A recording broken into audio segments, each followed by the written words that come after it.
Yo, what's up guys, welcome back to another Dark and Darker video. In this one we're going all the way back to our roots and jumping into a zero to hero solo fighter run with a nice starter gear. But we're going to be going straight into the new map, Ruins, and trying to get some good gear, some upgrades, and hopefully some good PvP as well. And I believe in this run we did get some nice PvP. As we got a little bit further into the raid, it was definitely a fun one. But yeah, we got the bridge spawn.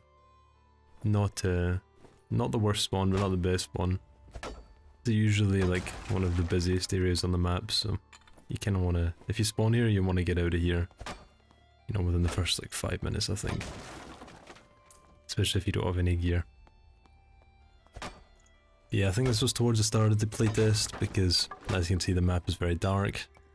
And I think later on in the playtest they did add some brightness to the map and make it more like afternoon time, you know, towards evening time, so... In all honesty, even though I hated the rogues on this map, I still preferred the map when it was darker. It just felt a lot more atmospheric and a lot nicer and a bit cooler as well. I can understand why they made it light. Some areas were very difficult to see in, and it made it too easy to hide, I think. See, we do get a mimic there, get a nice crossbow.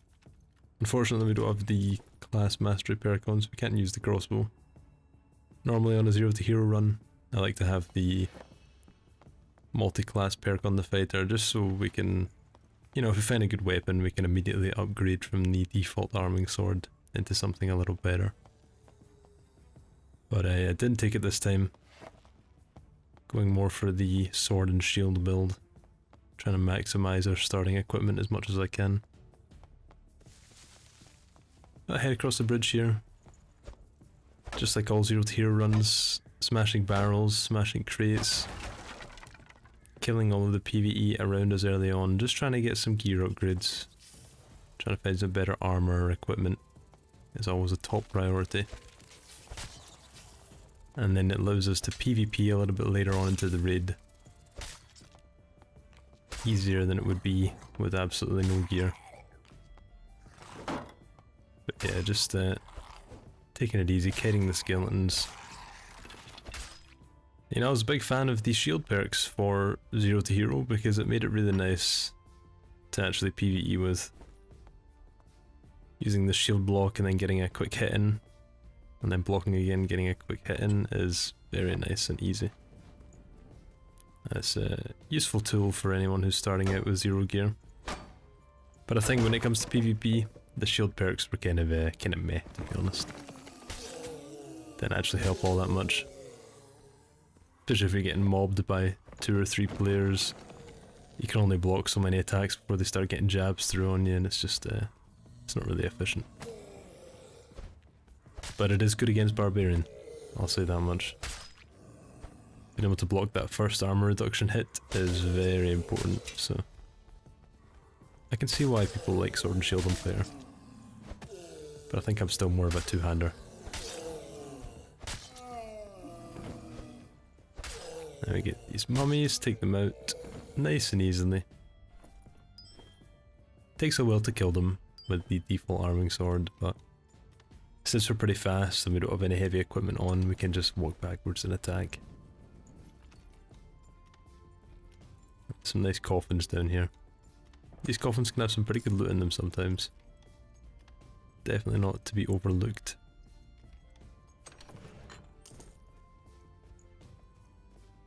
But yeah, we're reaching that point now where, since we're in a hot spot on the map, there's a good chance there's going to be people coming in here now. And we might be running into some folks very soon, so gotta be careful. We do find some nice boots. It's a nice little upgrade on the turn shoes, giving us a bit more armor. Just a little bit more tankiness in general. Grab the last little bit of loot down here. Unfortunately, nothing for our class. I'm telling you, when I play fighter, all I find is daggers, and when I play anything else, all I find is fighter stuff. That is the curse of the fighter.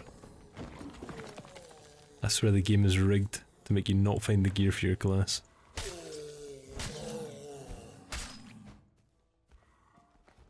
Now, in places like this I can understand why they brightened the map up. It is extremely dark down here. I have to throw the torch down just so I can see them.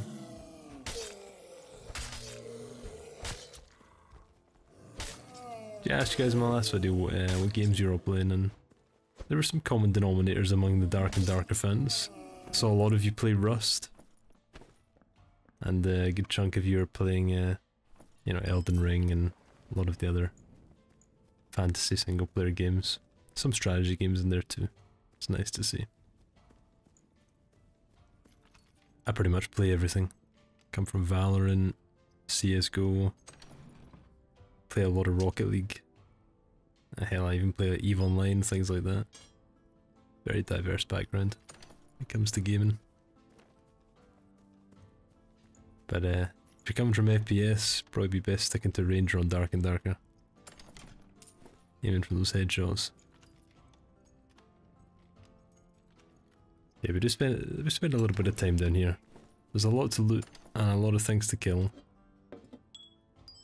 And as you can see, we've almost pretty much got a full inventory just from looting this, well, pretty much just the bridge area and the catacombs underneath.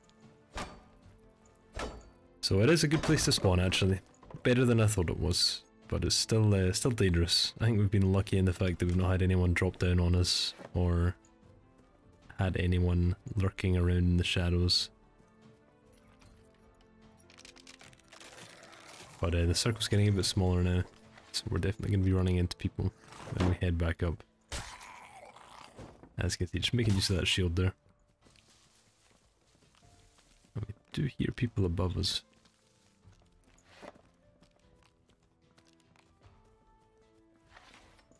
Gonna go back underneath just to give ourselves a bit of space between them. Try and see what we're up against.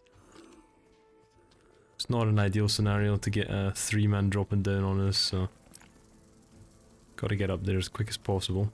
Make sure we're on even ground. Drink a potion to tank the storm. Head over here and see what we're dealing with.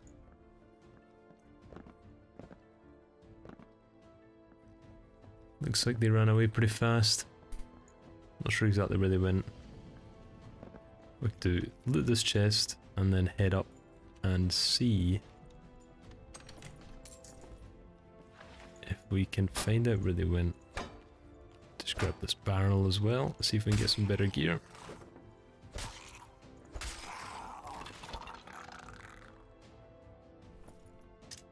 To get a falchion. Falchion's always a nice upgrade early on. It doesn't have the best combo by any means, but it does do a lot more damage than the default arming sword, so it's a nice little upgrade to start off your run if you can get it. And here we have the folks that we heard before. Looks like they killed a team or a squad. Looks like a fighter and a cleric. We immediately jump in there, try and get some hits on them before they are too aware. He throws his torch at us. A couple of hits in. Make sure we use our movement speed to benefit us in these fights.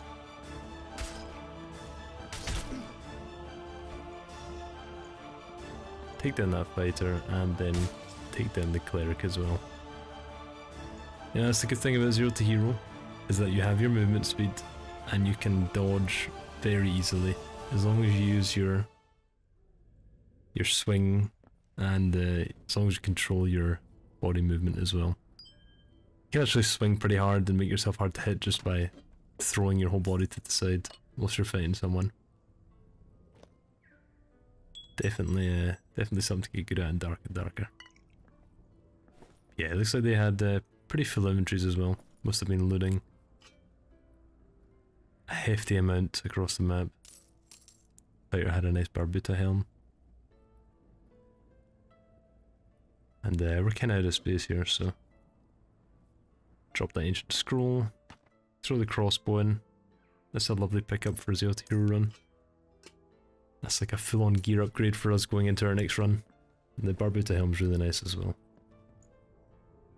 Stack up with as much as we can. And start looking for our exit portal now.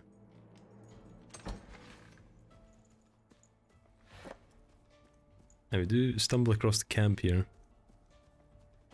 And this is one of the best loot locations on ruins, so if it's not been looted, when we find our exit portal, we can go back and you know, if you're greedy and you're confident enough that nobody's lurking around and is going to steal your exit portal, you can snatch up some last little bits of loot. There's a nice blue mace there. I don't think I grabbed that, but I probably should have in hindsight. And get some nice gloves here. And I believe I tried to make space for this felling axe.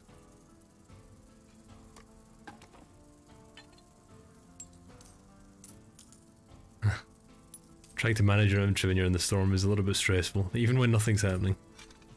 I'm sure you can understand. Nobody likes being stuck in the storm. Yeah, we make space for that felling axe. That'll sell on the barbarian market for 50 or 100 gold. It's got a nice bonus on it. And then just in time we find the 3-man portal. Nice new addition to the ruins map. Having that 3-man portal spawn at the end. And yeah, we managed to escape. So not a bad run. Fill up our inventory, get a little bit of PvP, a few gear upgrades, and we are looking much better than how we went in. So let's see how much we've made from all these trinkets. Well over 100 gold. Very, very nice. I'd call that a pretty successful run, guys. Well, thanks very much for watching. Take it easy, and I'll see you in the next one.